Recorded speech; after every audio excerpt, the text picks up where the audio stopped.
Bonjour à tous, laissez-moi vous présenter Constantinople.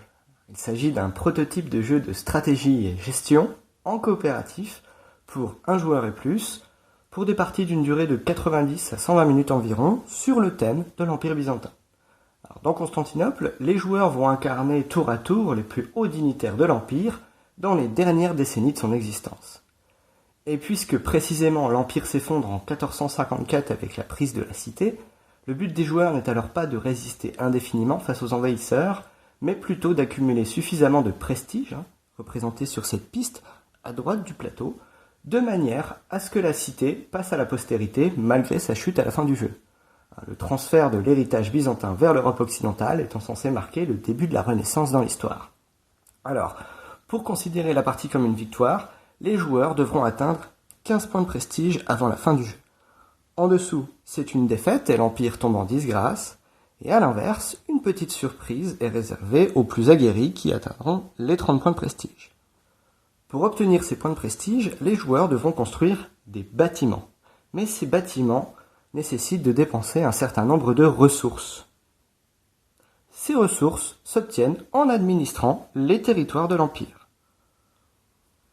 Les joueurs vont tour à tour incarner des personnages qui leur permettent d'effectuer différentes actions. Par exemple, le logothèque leur permet de placer des Byzantins sur le plateau, c'est-à-dire des ouvriers dans les classiques jeux de gestion. D'autres personnages comme le navarque permettent de déplacer des navires. Enfin certains, de récolter des zones et d'obtenir les ressources équivalentes. Bien sûr, dans cette manœuvre, les joueurs seront gênés par le tirage des cartes événements, qui les obligeront parfois à placer certains envahisseurs sur le plateau, voire à subir des catastrophes. Une tempête, par exemple, m'oblige à faire retourner au port le navire que j'avais envoyé en mer.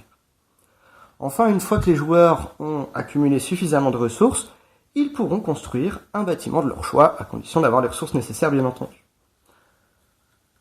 Ces bâtiments sont placés alors sur un quartier libre de la cité. Cet octogone ici représente la capitale de l'Empire. C'est un zoom de ce pictogramme central du plateau.